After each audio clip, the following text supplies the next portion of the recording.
Right is well known here. Okay, so what we can do is, those who are sitting outside, can you please occupy the space inside? And Mataji's over behind, please come forward. We got ample space, so there's no need to sit outside. The chairs you can bring in, okay? And likewise, the Prabhus also. Okay, thank you. Okay.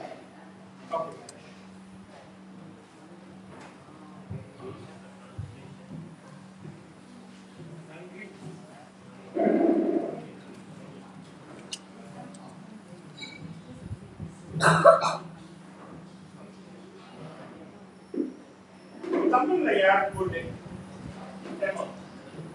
Something like that. What is it?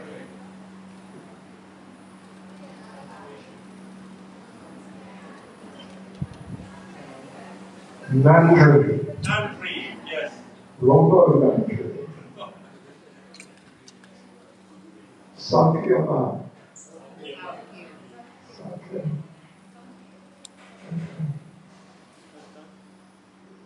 So, my Tamil is not so good. I don't think I can do a complete lecture in Tamil. I know about 10 or 15 words. So, but can I speak in English? Is it okay? It's all right? Sorry to be late, first of all. We got caught up. Majority of them can understand English. Majority of the audience can understand English. And the minority. So no problem. For them, it's too bad. Anyway,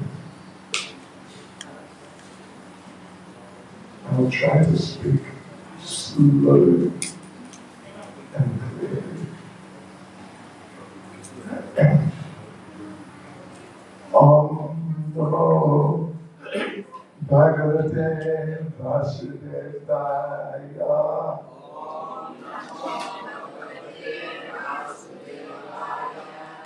Om Namo Bhagavate Vasudevaya.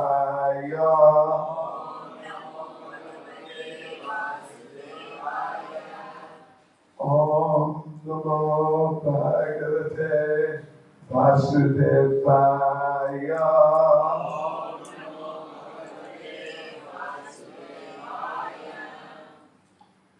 Well, I am very happy to be here with you all. And I think, maybe it was you or someone was saying, maybe it was you, this is the third time. Oh, I think I've been here for many times. I think More than 3 times. More than 5 or 6 times. Yeah. Must be 6 or 7 times. And still I can't speak Tamil. We still don't forget your country.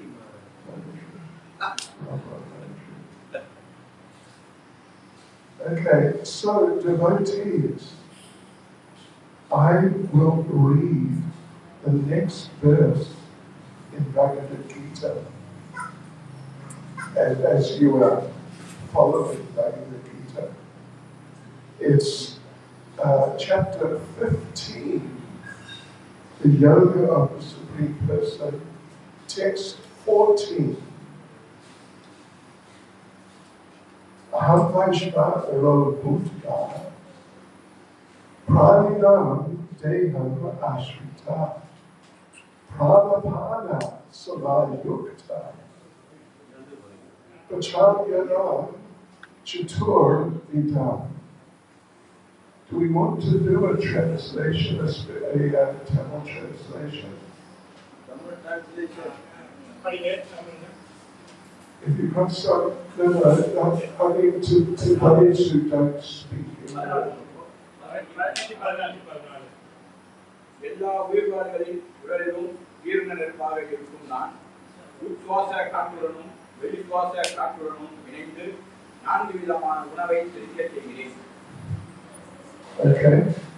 I am the fire of digestion in the bodies of all living entities. And I join with the air of life, outgoing and incoming, to digest the 4 kinds of food stuff. Isn't that interesting? Can someone read the purport? Tamil Bhash? பொருளை ஆயுர்வேத சாஸ்திரத்தின்படி உண்ணும் உணவுகளை ஜெலிக்கச் செய்யும் நெருப்பு ஒன்று வயிற்றில் இருக்கின்றது. இந்த நெருப்பு எரியாத போது பசி இல்லை. இந்த நெருப்பு முறையாக எரியும் போது நமக்கு பசி இருக்கின்றது. சில சமயங்களில் இந்த நெருப்பு சரியாக இல்லாத போது சிகிச்சை தேவைப்படுகின்றது. எல்லா நிலைகளிலும் இந்த நெருப்பு முழுமுதல் கடவுளின் பிரதிநிதியாகும். பிரம்மன் அல்லது பரம புருஷர் நெருப்பின் உருவில் வயிற்றினுள் இருப்பதாகவும் எல்லா விதமான உணவுப் பொருட்களையும் அவர் செரிப்பதாகவும் வேத மந்திரங்களும் விப்புர ஆரண்ய உபனிஷத் 5.9 உறுதி செய்கின்றன. ஆரண்யா உபனிஷத் 5.9 உறுதி செய்கின்றது. அயம் அக்னே வை வானரோ யோ அயம் அந்த புருஷே ஏனா அன்னம் பற்றியதே. எனவே எல்லா விதமான உணவுப் பொருட்களை செரிப்பதிலும் அவர் பதிவு செய்வதால் உண்ணும் விஷயத்திலும் கூட உயிர்வாழ்வு சுதந்திரமானவன் அல்ல. செரிப்பதில் பரம புருஷர் அவனுக்கு உதவி செய்யாமல் உண்பதற்கு சாத்தியம் இல்லை. இவ்வாறு அவரே உணவுப் பொருட்களை உண்டாக்கி அவற்றை செரிக்கவும் செய்கின்றார். அவரது கருணையால் நாம் வாழ்வை அனுபவிக்கின்றோம். வேதாந்த சூத்திரத்திலும் 1.2 இது உறுதி செய்யப்பட்டுள்ளது. அஸ்தாதி லோம் அன்னதா பிரதிஷ்டா நாட்டா. இறைவன் சப்தத்தில் உள்ளார், உடலுக்குள் உள்ளார், காற்றினுள் உள்ளார், செரிக்கும் நெருப்பாக வயிற்றுக்குள்ளும் உள்ளார். 4 வித உணவுப் பொருட்கள் உள்ளன. அறுக்கப்படுபவை, மெல்லப்படுபவை, நக்கப்படுபவை, உரிக்கப்படுபவை. இவை எல்லாவற்றையும் செரிக்கும் சக்தி இறைவனே. Hare Krishna. You speak very good Tamil. Better than me. Is there anyone here who doesn't understand Tamil? Oh, okay. So let me just read the purport in English. Is that okay? Yeah. According to Ayurveda Shastra, we understand that there is a fire in the stomach which digests all food set there. When the fire is not blazing, there is no hunger. And when the fire is in order, we become hungry. Sometimes, when the fire is not going nicely, treatment is required. In any case, this fire is representative of the Supreme Personality of Godhead.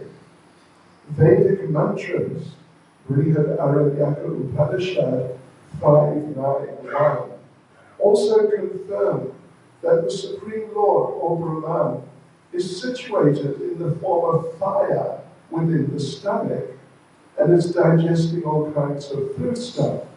Ayam Agniya Vaishvanaro, Yo Yamanta Purushe, Yene Dam Anam Pachyate.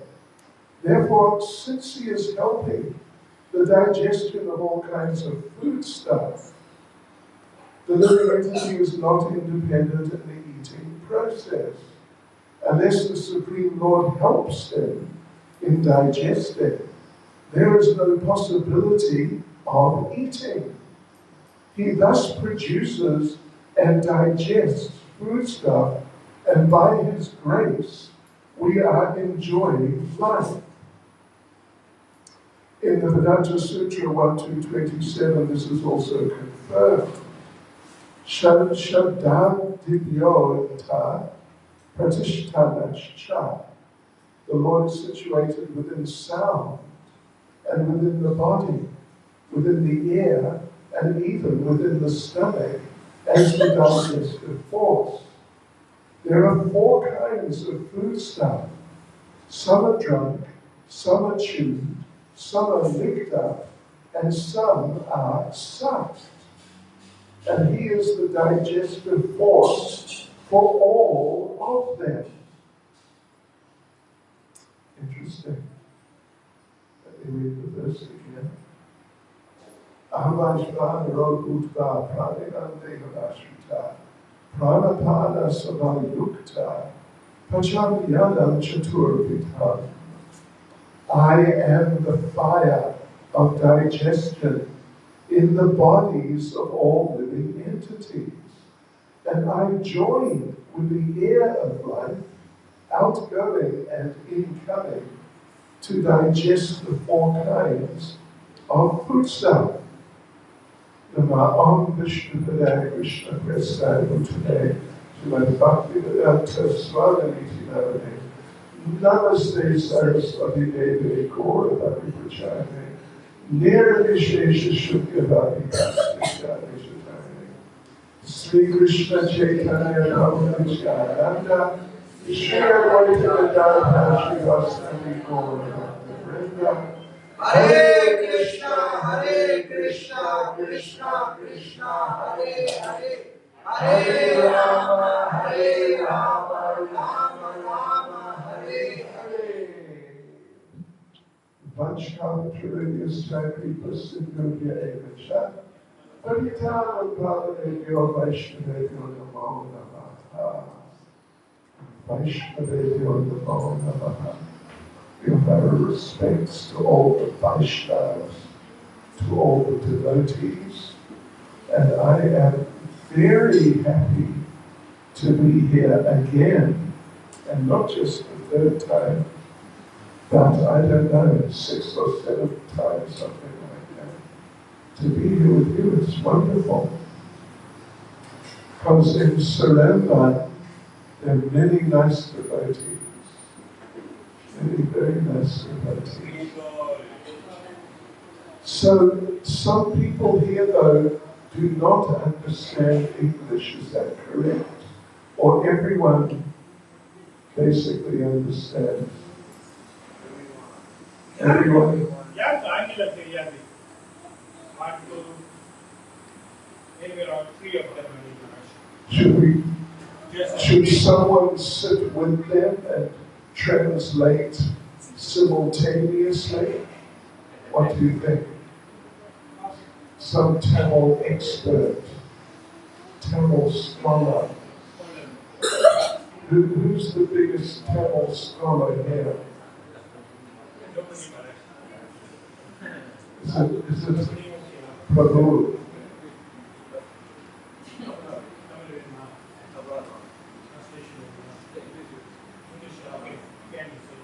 Okay. English. Oh, English. Yes. Simple English.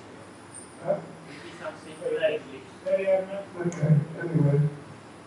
Here we go, devotees.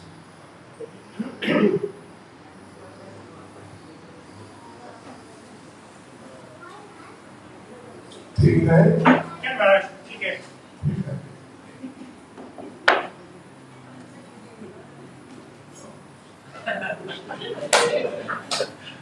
Nice to meet you.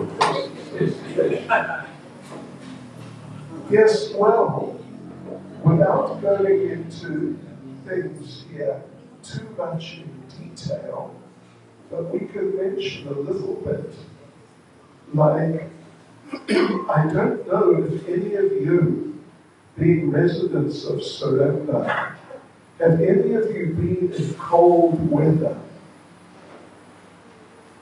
Like, say, minus 30? Anyone been here, been in minus 30? Maybe Minus, Sadhu Bhushan. Ice cold. minus 40? Yes. Just came back from UK. Oh, in UK it's not cold. Only minus 10, it's nothing. Wait till you've been in minus 45, then you know what's coming. So yeah, but listen, everyone. How do you say listen and tell? Kellinger. Kellinger. Kellinger. Kellinger. Kellinger. And that. All right. Right. Yes, even when you're in very cold weather, like zero, if you've been to England in winter, you would have been probably in zero, which is not very cold, but by Seremban standards, it's really cold. But you know what? Your body remains at the same temperature as usual. Did you know that? Did you think about that? You know, if you have a thermometer or some device for measuring your body's temperature, then you'll find if the weather outside, or if the weather in Seremban is plus 40, it's plus 40 here sometimes. 30 something, okay, well, that's not enough. So 30 something, but your body remains, what is it? 36.8. Something like 36.8 or something. If the weather goes down to zero, your body remains about 36.8. And the coldest, I used to go to Russia, and there it actually gets cold. Not like England, like zero, it's just cool. But the coldest I was in was minus 46. And it's cold. You've got to be careful. If you stay outside too long, you can just die, actually. But if you're outside there and it's minus 40, you know what temperature your body will be? 36.8. Or whatever it is, it's approximately 36.8. And so what does that mean? It means that there is fire inside the body. That's what it means. It does not mean fire like, if you take some wood and you light it with matches, you know what I mean. You have like a real fire. It doesn't mean fire somehow inside of you. There's an actual fire. But in what we could call an elemental sense, it's Chinese Diwali, isn't it? Let them come with Diwali. We'll show them.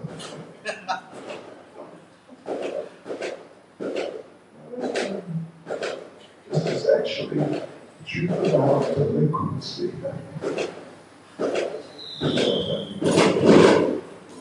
And people get excited about it. Right. So, in an elemental sense, there's fire within the body. If there was not, how could your body remain constant temperature, whatever the temperature is around you? It can't. Because, if you take a computer and just turn it off, put it outside when it's minus 20, the computer will freeze solid. And if if it becomes 40 or 45, and you put the computer there, it'll become really hot. Because it does not have any form of fire built into it. It's just dependent on the surroundings. You understand what I'm saying? But our bodies are not. Now, of course, anyway, our bodies are not just dependent on whether it's hot outside or whether it's cold outside, like really cold, our bodies just remain the same temperature. Because the element, in an elemental sense, there is fire within the body, and it keeps the whole body warm. Even the head, it keeps the head warm, and the feet. Yes, so Krishna's talking about that sort of thing here. And it's particularly important for digesting food. I'm sure there'll be prasadam later, right, of course. So everyone likes prasadam, or I should say, everyone loves prasadam, isn't it? Is there anyone here who just likes prasadam? Like, oh, it's okay. I doubt it. Normally, everyone loves prasadam. And you get different, Prabhupada mentions here, 4 types of foodstuffs. Some are drunk. This is a foodstuff. This is jira water, which Prabhuji here has prepared for me from my laundry. I will take it. So it's water, but it's got jira in it. Jira is not drunk, it's chewed. So it's that sort of food stuff, like vegetables, like rice, you chew them. And then some are licked. Well, I guess, maybe something like ice cream, honey, maybe. I was thinking of Shrikant. Maybe Shrikant, it's not liquid, but you don't really, it's not like bread, like roti or rice. You don't really chew it. So, but you lick it. It's more like you lick it. And some are sucked. I don't know. Well, some are sucked, like maybe Kia.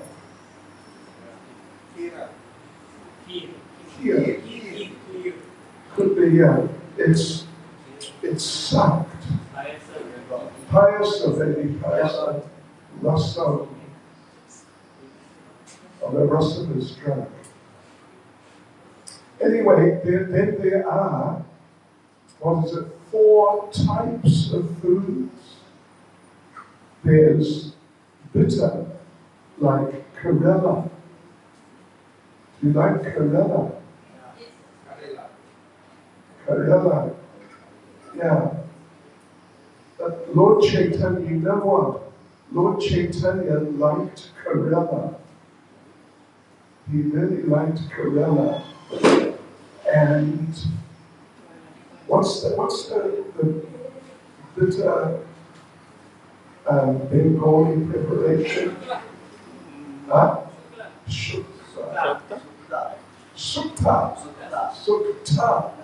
No sukta. It's Karela.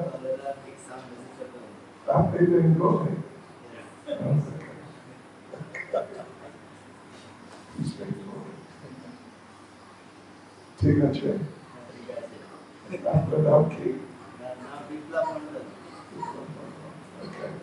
So anyway, yeah, sukta. If you've been to Bengal, you probably had sukta. It's got Karela in it.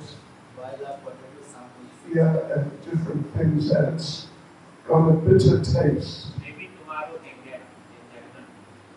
Okay.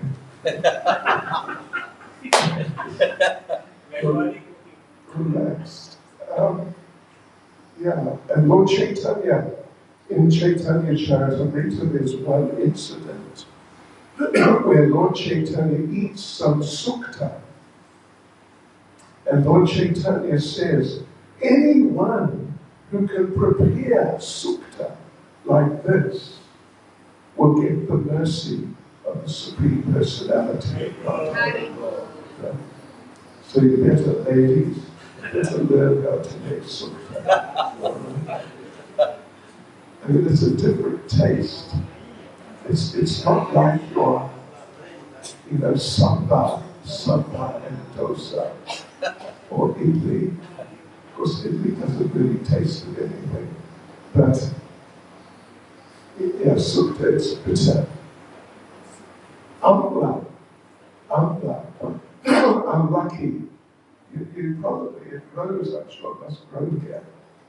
Unlucky is a combination of all the tastes: bitter, sour, astringent, and sweet.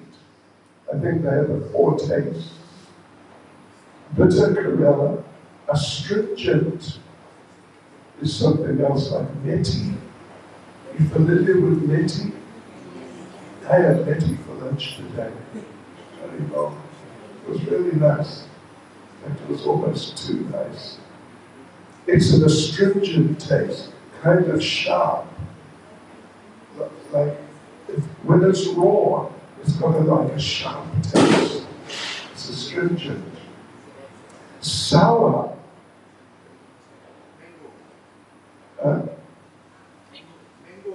Mango. Yeah, or like achar. Generally achars are sour. Yeah. Except, my favorite achar is, they call it, it's made by Gujaratis. I'm sorry. Some Gujaratis here. It's called kati keri. And it's mango, like, small, unlike mango. Cut it, you can grate it or chop it into little pieces, and then it's spicy, but it's sweet, and it is just Hare Krishna. If you're not familiar with kati keri, you've wasted at least 10% of your life. It's really good. It is just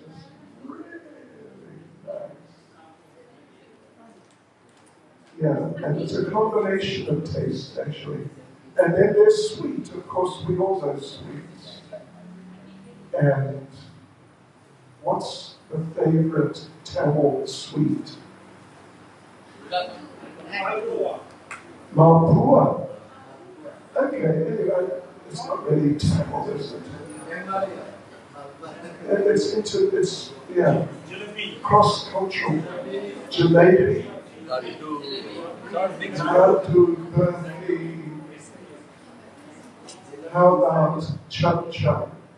Are you familiar with, or are you familiar with chum chum? If you're not familiar with chum chum, you've definitely wasted at least 20% of your life.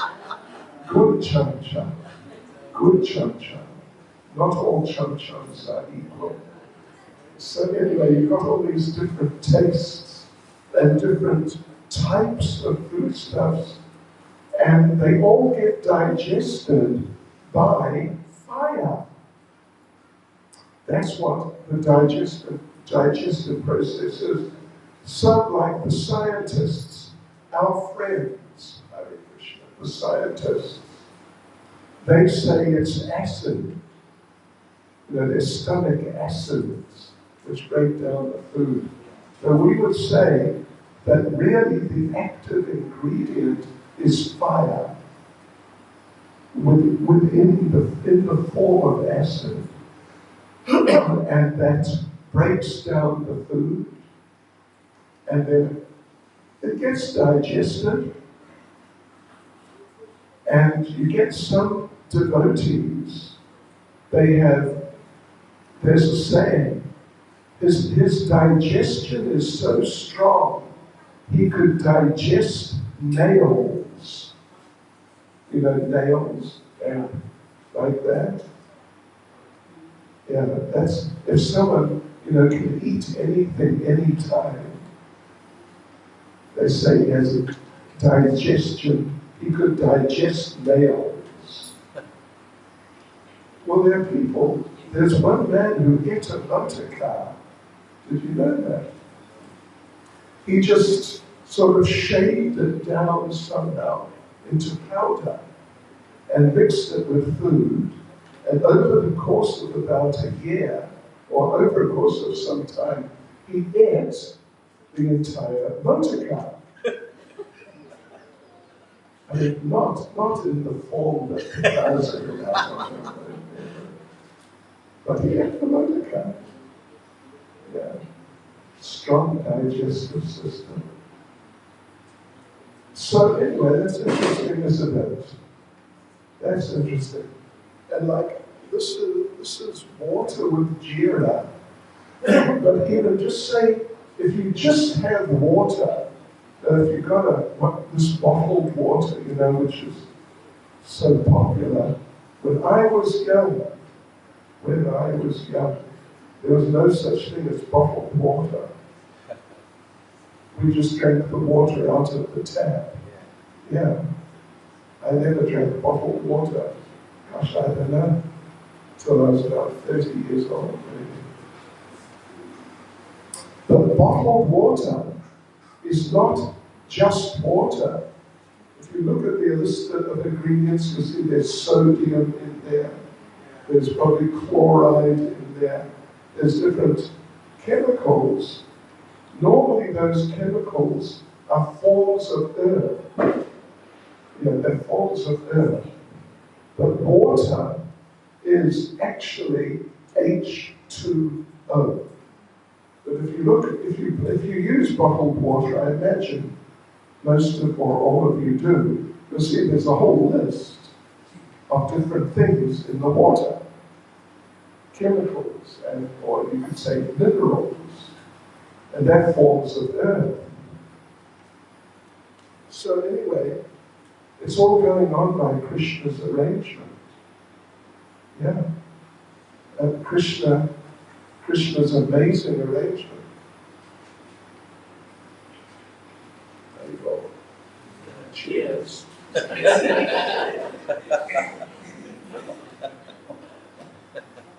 It's nice. Good for their health, right? Thank you. Looking after me. So Krishna's a very amazing person, and he's made all these arrangements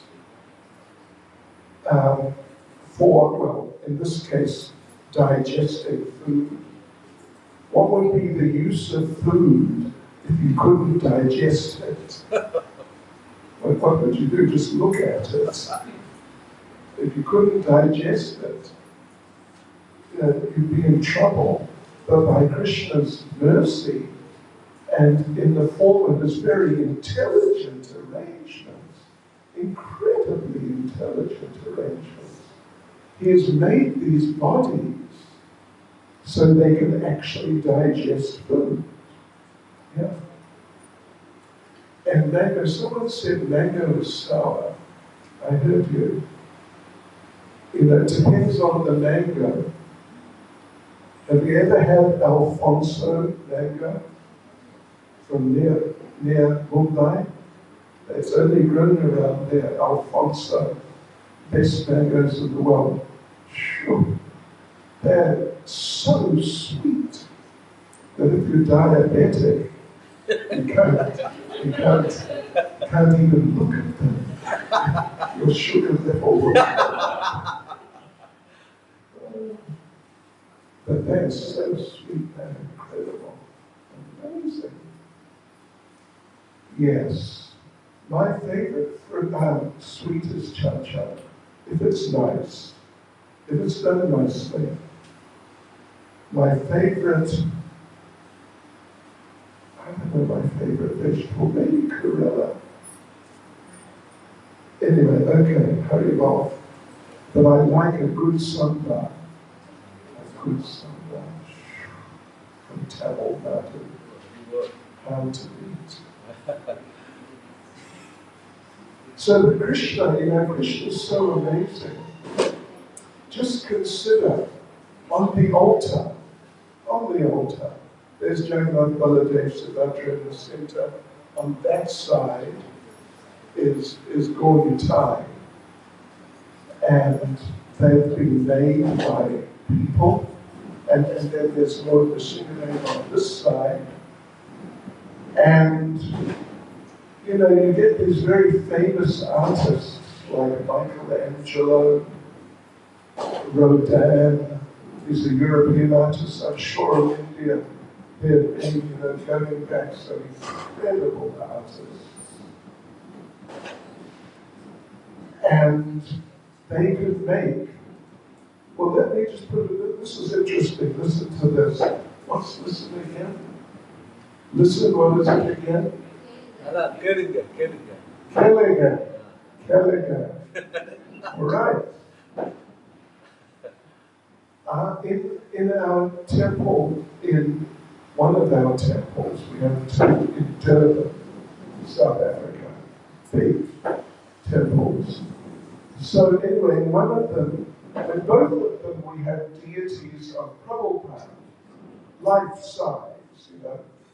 I'm sure you like like here, this one, right? Yeah, in KL. So anyway, and they're basically lifelike. And I've had two experiences when I've been in the temple room in one of our temples there in Durban, South Africa. And one elderly gentleman has come in and come across to where Prabhupada, the deity, is sitting, and started talking to Prabhupada, to the deity. And then came to me and said, "What's wrong with the Swami?" I asked him a question. He wouldn't answer me. You get it? It's the deity, but he's so realistic that if your eyesight is not good, you'll think he's a person.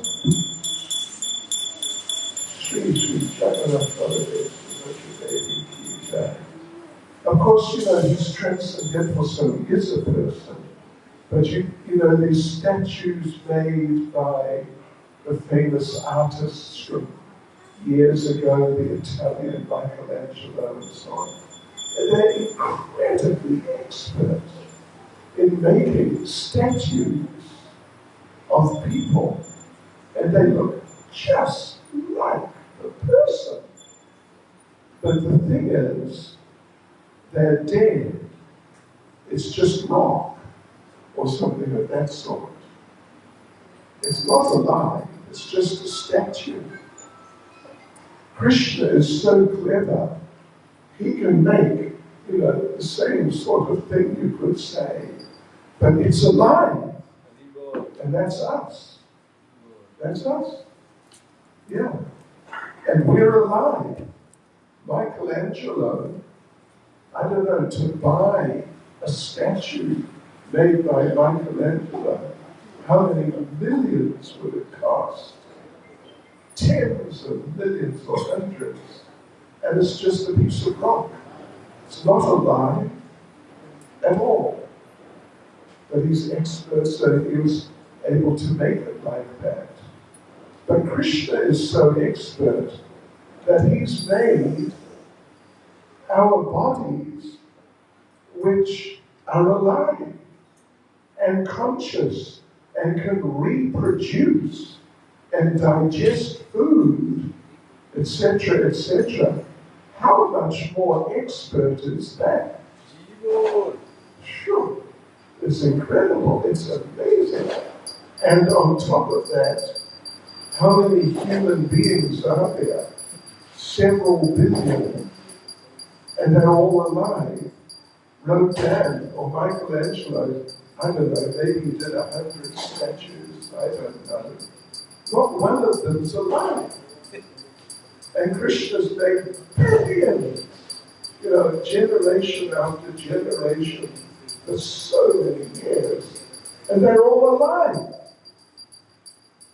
How much more intelligent is that?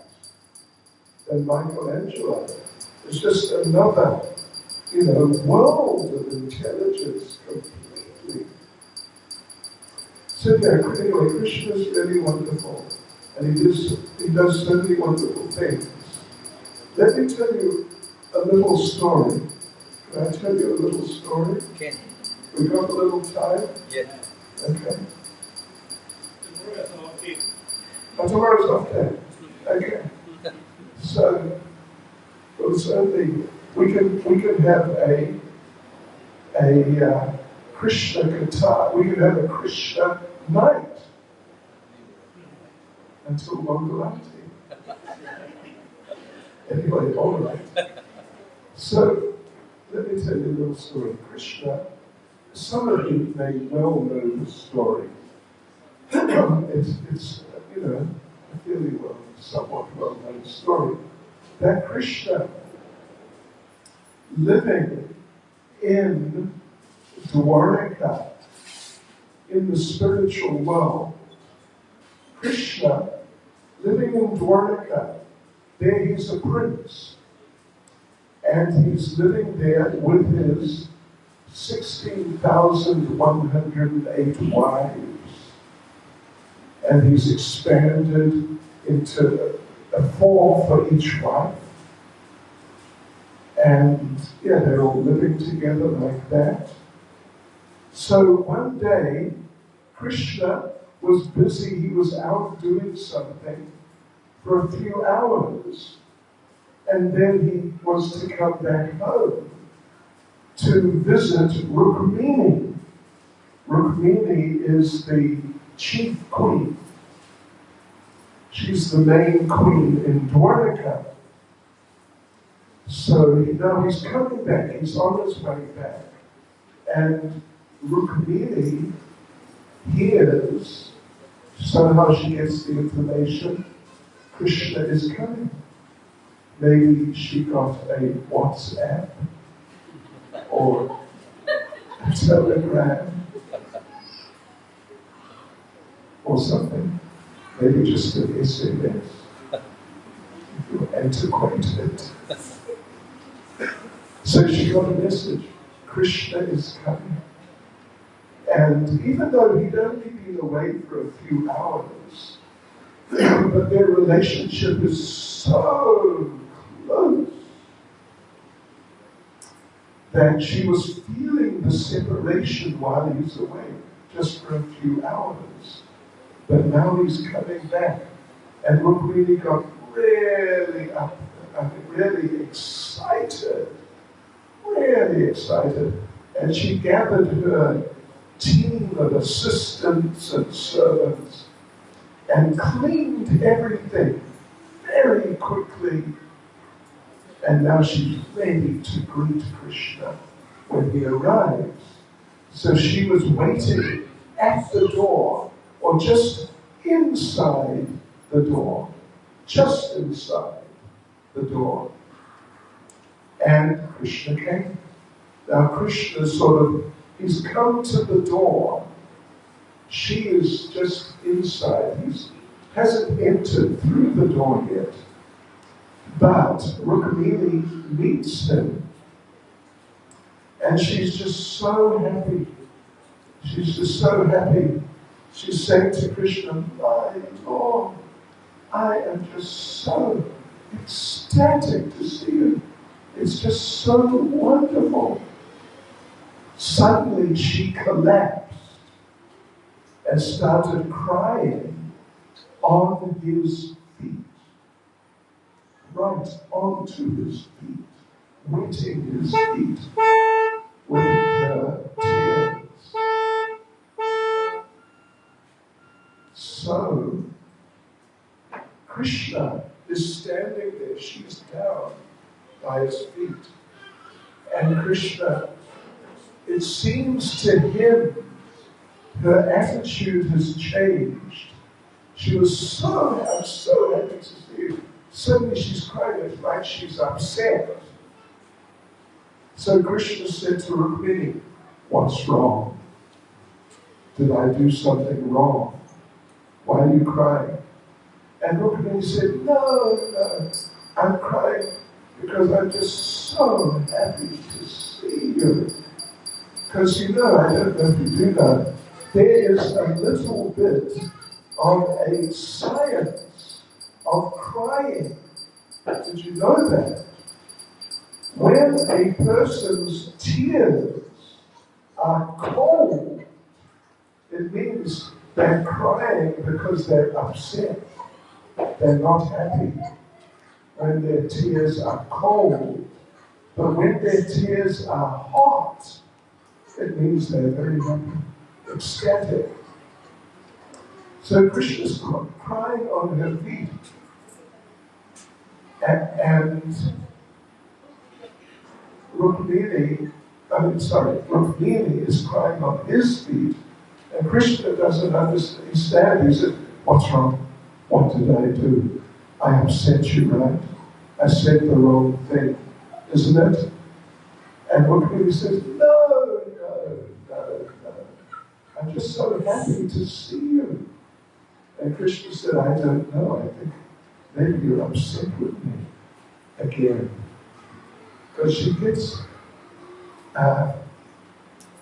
gets upset with Krishna sometimes, transcendentally. It's all transcendental. So anyway, okay. So she brought Krishna in, placed him on the throne in this sort of meeting room in the front of her palace, and starts doing bathing, Abhishek, bathing Krishna's feet. And she's bathing, and she's so happy, and you know what happened? She started crying again. And Krishna sees she's crying. And Krishna said, listen, you're upset with me, I know, I can tell. That's why you're crying. I've made you angry, Krishna said. Tell me what I did. Please tell me. And Rukmini says, no, I'm not angry, I'm happy. I'm just so happy. Jagannath Baladev Subhadra Devi Puja. And Krishna is perplexed. And says, but I don't know, it seems to me you're angry. You know that story when Krishna told Rukmini, you should just leave me. It's in the Bhagavatam. Just leave me and find, I'm a prince here, but it's kind of unofficial because I was born as a cowherd boy. So how can I be a prince? In fact, people don't know who I am, actually, Krishna said. Am I a cowherd boy? Am I a prince? Am I a philosopher who speaks Bhagavad Gita? People don't know who I am. The kind of schizophrenic type of condition. People don't know who I am or what I am. So he told Rukmini, you should just leave me. Just leave me. I'm just not qualified to be your husband. So please leave me and find some real Kshatriya, warrior, prince, and become his wife. That will be better for you. Okay, all right. Will you leave me? And of course, Rukmini will not leave Krishna. There's no question of it. And she started crying, thinking Krishna's rejecting me. She started crying, and she fell down, fainted. It says, Bhagavatam says, just like a banana palm, which is blown over by a storm, it just falls over, crash to the ground. She just fell, crashed to the ground. Yeah, at that time. And now Krishna said, I know you haven't forgiven me for that time that I told you should leave me. Please forgive me for that at last. And Rukmini is saying, no, I'm not upset with you. I've never been upset with you.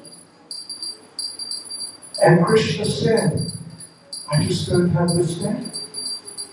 I just don't understand what's going on. You seem to be extremely upset, but you say you're not upset. I don't understand. And Rukmini said, my Lord, that's your problem. You don't understand. Even though you are Sarvagya, Sarvagya means all-knowing. You are all-knowing. Krishna speaks perfect Tamil. Perfect. And perfect Hindi and Sanskrit. How many people speak perfect Tamil and perfect Sanskrit? Not many. So Krishna is omniscient. In English we say omniscient, all-knowing. Sarvagya in Sanskrit. And Rukmini said, even though you are Sarvagya, but there's one thing you don't understand. There's one thing you don't understand. You don't understand how much your devotees love you. And Krishna said, you're right. Because here,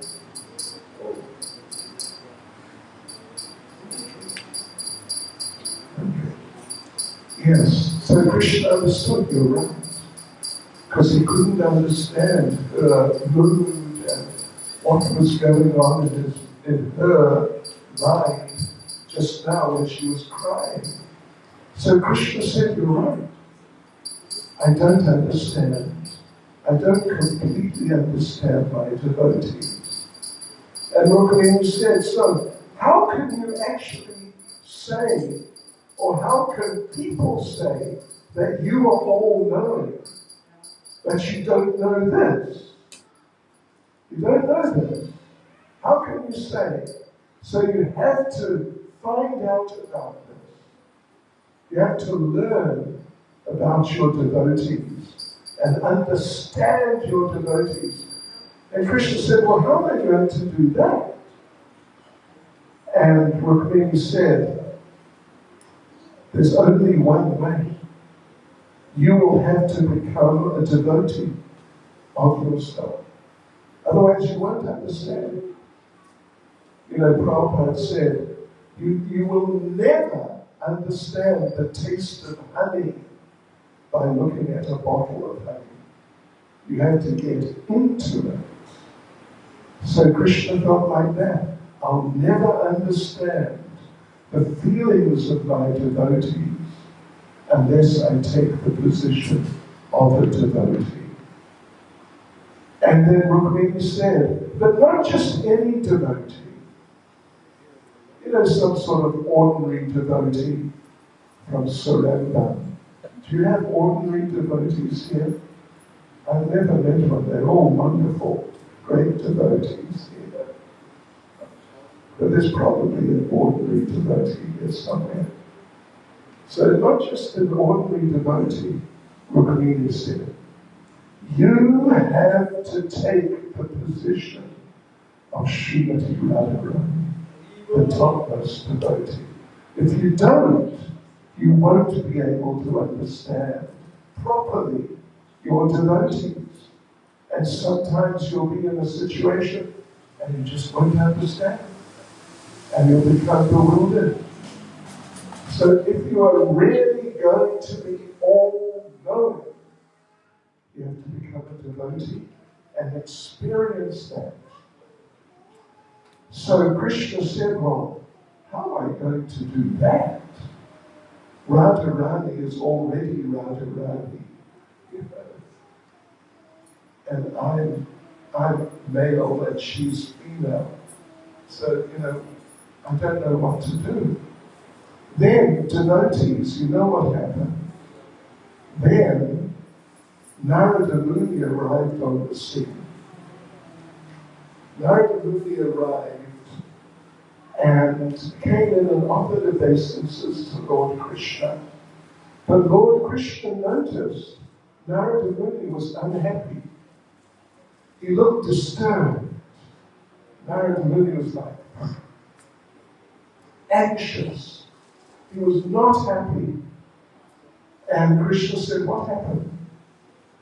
Now you're always happy when I meet you, but now you seem upset. What happened? And Narada Muni said, well, you know, I was traveling around in the material world, preaching, and I went to the universe of the four-headed Lord Brahma. Means this universe that we're in, universe of the four-headed Brahma. And I was trying to preach to the people there and make them into your devotees, but I couldn't. They just wouldn't listen. I tried and tried, but I couldn't get through to everyone. And Narada Muni said, you know, I went to this one country, what do they call it? Malaysia.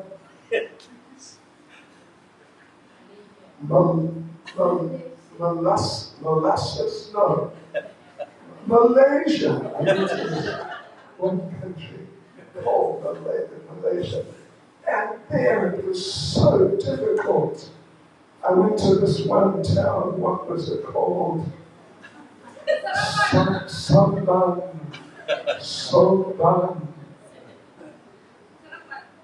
Seremban, that was it. And I really tried to preach to the people. But no one would listen. They wouldn't listen.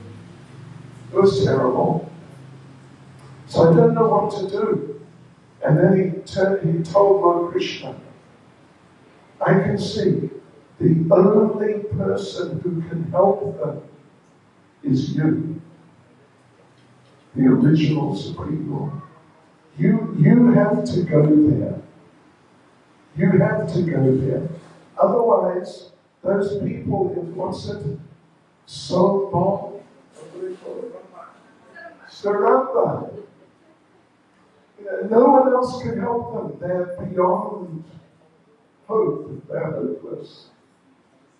But the thing is, Narada Muni told Krishna, the thing is, you can't go as you normally go, as the Supreme Lord, lifting over downhill, showing the universal form, etc. You can't do all that sort of thing. Because these people in Kali Yuga, if there's someone who impresses them, they try to copy them. So if you go and you show that you're God, they'll just try and copy you and tell people that they're avatars. But they're just nonsense people. So the thing is, my Lord, you will have to go as a devotee. Because then if they copy you, they'll become devotees. And they'll become delivered. That's what you have to do. Yes. So, but you can't just put on a show like an act. That here I'm Krishna, but I'm just acting like I'm in a drama or a film or something. I'm just acting like I'm a devotee. You actually have to go as a devotee. So what you must do, Narada Muni told Krishna, somehow you must combine yourself with Radharani in one form. And then it'll be you, the Supreme Lord, but with Radharani, a devotee. So then you'll be able to make those people into devotees. And even if they don't become devotees, they'll copy you and they'll act like they're devotees. So Krishna said, right, that's it. That's it. I am going to become a devotee. I will mix with Radharani. And then Lord Krishna manifested his form, explaining all this. he says this is the first time the Lord showed the form of Lord Chaitanya. Sri Krishna Chaitanya, Radha Krishna, Nahe Anya. Lord Chaitanya is none other than combined form of Radha and Krishna. So this is Krishna. He's so wonderful. He's so clever. Yes, he is behind this whole digestive phenomenon. And when we take prasadam shortly, right? Shortly, then try to remember this and pray to Krishna. Help me to appreciate how I am digesting this very nice, what is there? Dal and rice?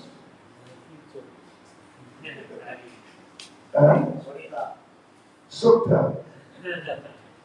Anyway, whatever it is as you're eating it, offer some respect to Krishna. That is only by your mercy that I'm able to enjoy this and digest it, and it maintains me, my life. We should be grateful to Krishna.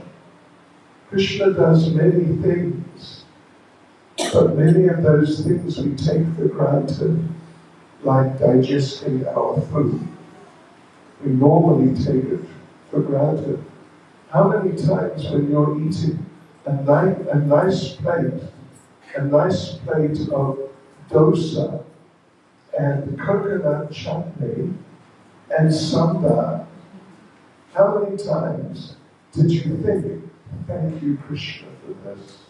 So kind of you to give me it and then to help me digest it. How many times?